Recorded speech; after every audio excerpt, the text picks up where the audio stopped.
Bonjour à tous, je réponds à vos questions cette semaine et comme vous pouvez voir, je suis au salon Expo Habitat. Si tu veux montrer un petit peu tout le tour les gens qui sont ici. Fait que venez nous voir, on est Sophie dans le kiosque 418-420. Sophie est avec moi, j'ai deux, trois personnes avec moi pour m'aider. Je réponds à vos questions aujourd'hui. Première question qui est arrivée de Nancy. Est-ce que les comparables vendus sont accessibles gratuitement et si oui, à quelle adresse Internet? Malheureusement, je n'ai pas trouvé de place où que je suis capable de les avoir gratuitement. Qu'est-ce que tu peux faire avec un courtier immobilier? Il va pouvoir te les fournir, mais il n'y a pas de place gratuite que tu es capable de les avoir. S'il y en a qui connaissent une place gratuite, simplement le mettre dans le post. Claudia qui demande comment faire l'enquête de crédit, engager quelqu'un pour faire l'enquête de crédit. J'utilise soit l'APQ, l'Association des propriétaires du Québec, ou la Corpic pour mes enquêtes de crédit. Ça coûte entre 12 et 50 $, tout dépendant quel type d'enquête que tu fais. Joe qui demande pour l'évaluation des locataires, vous faites quel type de vérification? C'est la même question avec l'APQ ou la Corpic, c'est eux autres que je fais les enquêtes.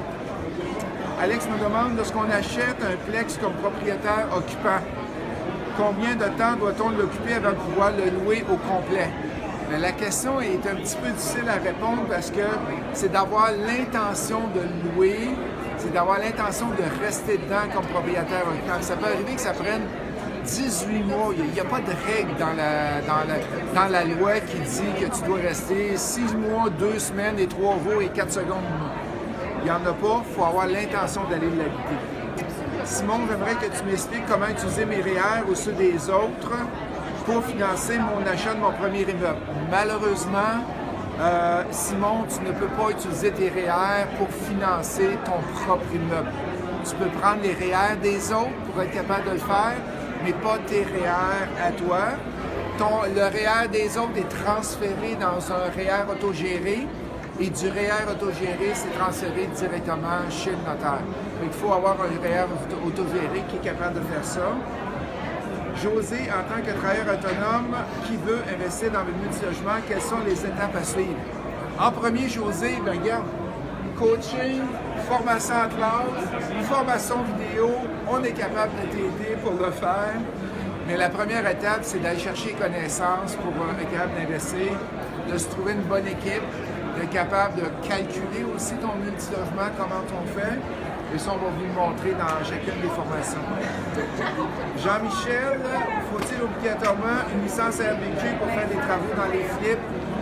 La licence RBQ est obligatoire pour la détention d'un flip ou tu as un contracteur qui a déjà sa licence. Quelles sont les différences, fiscalement parlant, entre acheter en vue de flipper et d'acheter en vue d'un investissement multilogement? Il y a une différence si tu l'achètes personnel et ou avec une incorporation. Si tu achètes personnel, ça se rajoute sur ton revenu quand tu vas vendre. La même affaire pour le multilogement. Fait que je suis plus ou moins sûr de comprendre la question, là, n'était pas tout à fait assez claire. Benjamin qui demande, bonjour, est-ce qu'on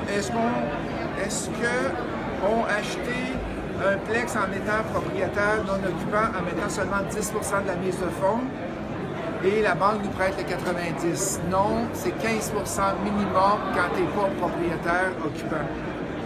Nancy, combien de pourcentage d'impôts à payer lors de mes ventes à maison en location d'achat? Ça dépend encore si tu es incorporé ou si tu es personnel. Ça va varier selon ton comptable fiscaliste. Vincent, quel conseil me donnerais-tu avant de me lancer dans le commercial? Plus bas mise, c'est sûr que tu auras plus de mise de fonds requise. Il faut que tu fasses des vérifications diligentes avec les compagnies aussi pour voir si les baux vont se terminer quand. Mais est-ce possible d'acheter de l'immobilier commercial sans avoir de comptant dans toutes les formations qu'on donne? Vincent, oui, c'est possible. Tu es capable d'acheter tous des immeubles à revenus sans mettre de cash. C'est sûr qu'il y a des techniques que quand tu vas te présenter chez le notaire et à la banque, il faut qu'il y ait quelqu'un qui mette le cash. Mais oui, c'est possible pour répondre à ta question. Jean-François, bonjour. Ma conjointe et moi souhaitons faire l'achat d'un chalet, principalement pour en faire la location. Pour l'achat, c'est préférable de trouver un partenaire financier ou de mettre le chalet deuxième hypothèque au nom de ma conjointe et de changer l'hypothèque de notre résidence principale pour éviter d'avoir besoin d'une grande mise de fonds, chose que nous n'avons pas.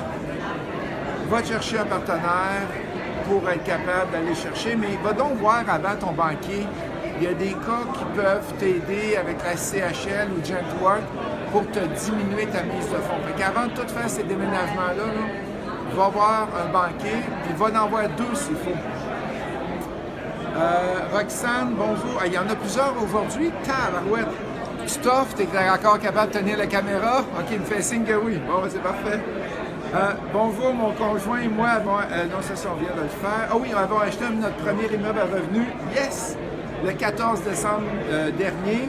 Est-ce à nous de produire les relevés 31? Oui, parce que c'est au 31 décembre qu'il faut les produire. C'est à toi de les produire. Pierre, bonjour à tous. Il m'en reste juste 3, découragez-vous pas. Bonjour à tous, je convoite une maison. J'ai l'intention d'acheter une maison, mais celle-ci est en vente sans garantie légale. Mais pourtant, les propriétaires l'ont déjà embarqué à habiter. C'est une séparation. Pourquoi ils vendent sans garantie légale? C'est un choix. Les gens ont le choix de vendre avec ou sans garantie légale. Fais-le inspecter, inquiète-toi pas trop de ça. Assure-toi que l'inspection est super bonne. N'oublie pas, c'est un pourcentage en bas du prix de la valeur marchande qu'il faut que tu payes. C'est vendu sans garantie légale. Et la dernière question.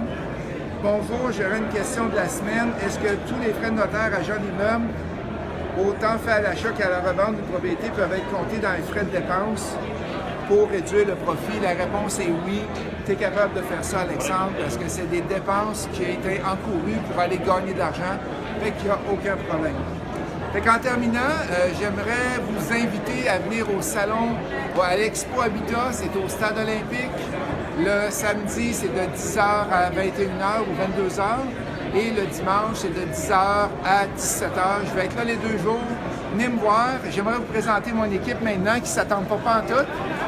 Virginie, qui travaille au service à la clientèle, qui est avec nous autres depuis combien de jours? Ça fait 8 mois que je travaille pour Primo Facile. Non, mais les jours à l'Expo Habitat. Ici, ça fait 3 jours, ma 3e journée. On est là jusqu'à demain, jusqu'à 17h. Venez nous voir. OK. Puis là, on a Sophie qui est en arrière puis qui a dit « Non, non, non, je veux pas, je veux pas! »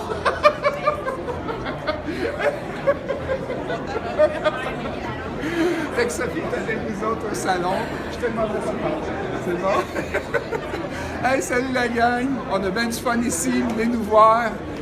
Merci beaucoup à tous. Bye!